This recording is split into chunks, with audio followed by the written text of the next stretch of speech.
ओम ब्रह्म बृहस्पते नमः। गुरुवार का दिन भगवान बृहस्पति जी को समर्पित होता है और देवगुरु बृहस्पति जी को बुद्धि और शिक्षा का कारक माना जाता है। गुरुवार जी को बृहस्पति देव की पूजा करने से धन, विद्या, मान सम्मान और प्रतिष्ठा की प्राप्ति होती है। और गुरुवार को भगवान बृहस्पति देव की पूजा करने का भी विधान है और इस दिन व्रत रखने और कथा सुनने से भी घर परिवार में सुख समृद्धि बनी रहती है। दोस्तों, आज मैं आपको इस वीडियो में गुरुवार व्रत कथा श्रवण करवा रही हूँ, तो चलिए वीडियो शुरू करते हैं। दोस्तों, अगर आपको हमारी ये वीडियो अच्छी लगी हो तो लाइक और शेयर करें और चैनल को सब्सक्राइब करना ना भूलें और कमेंट बॉक्स में जय हो बृहस्पति देव की अवश्य लिखी। तो चलिए वीडियो शुरू करते हैं। दोस्तों, प्राचीन काल में एक ब्राह्मण रहता था। वह बहुत ही निर्धन था, उसकी कोई भी संतान नहीं थी और उसकी स्त्री बहुत ही ज्यादा मलिनता के साथ रहती थी।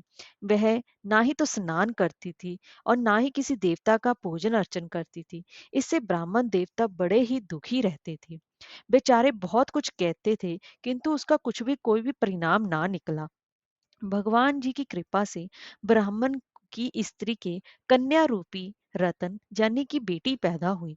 कन्या बड़ी होने पर प्रातःकाल स्नान करके विष्णु भगवान जी का जाप एवं बृहस्पतिवार का व्रत करने लगी।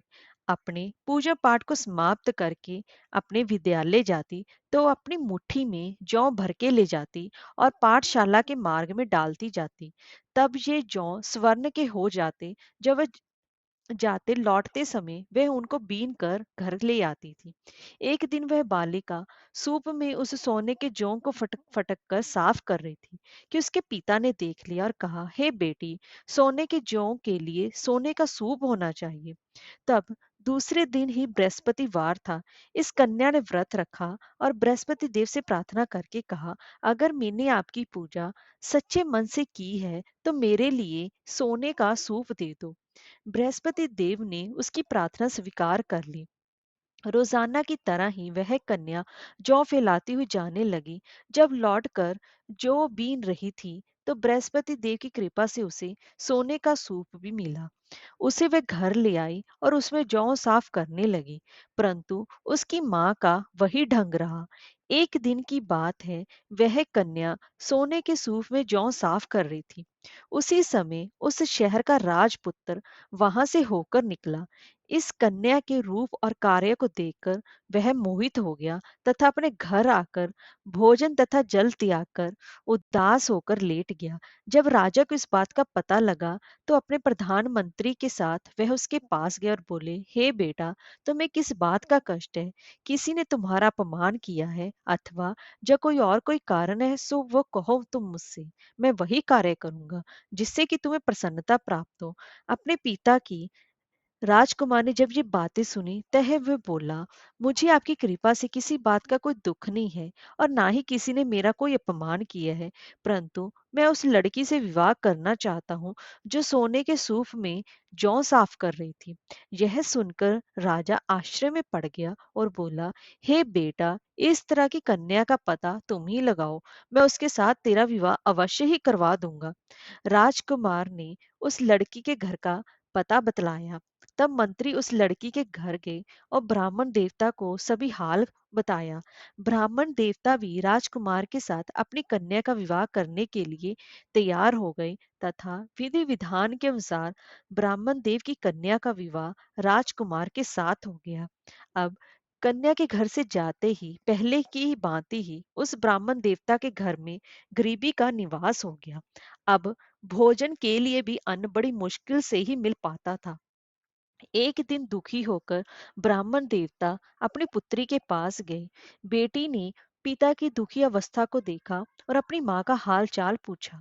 तब ब्राह्मण देवता ने अपना सभी हाल कह सुनाया। कन्या ने बहुत सा धन देकर अपने पिता को विदा कर दिया। इस तरह ब्राह्मण का कुछ समय तो सुखपूर्वक व्यतीत हुआ, लेकिन कुछ दिन के बाद फिर वही हाल हो गया। ब्राह्मण फिर अपनी कन्या के यहाँ गया और सारा हाल कहा, तब लड़की बोली, हे पिताजी, आप माता जी को यहाँ लेकर आइए। मैं उन्हें विधि बता दूंगी जिससे कि गरीबी दूर हो जाए। वह ब्राह्मण देवता अपनी स्त्री को साथ लेकर पहुंची, तो वह अपनी माँ को समझाने लगी कि हे माँ, तुम प्रातःकाल प्रथम स्नान आदि करके विष्णु भगवान जी का पूजन करो, तो सब दरिद्रता दूर हो जाएगी। परंतु उसकी माता ने एक भी बात नहीं मानी और प्रातःकाल उठकर अपनी पुत्री के बच्चों की जूठन को खा लिया। इससे उसकी पुत्री को भी बहुत गुस्सा आया और एक रात को कोठरी से सभी सामान निकलवा दिया और अपनी माँ को उसमें बंद कर दिया और प्रातःकाल उसे निकाला तथा स्नान आदि करके उससे पाठ करवाया, तो उसकी माँ की बुद्धि भी ठीक हो गई। अब वह फिर प्रत्येक बृहस्पतिवार का व्रत रखने लगी। इस व्रत के प्रभाव से उसके माँ बाप बहुत ही धनवान और पुत्रवान हो गए और बृहस्पति देव जी के प्रभाव से इस लोक के सुख भोग कर स्वर्ग को प्राप्त हुए। सब बोले, विष्णु भगवान जी की जय। बोलो, बृहस्पति देव की जय।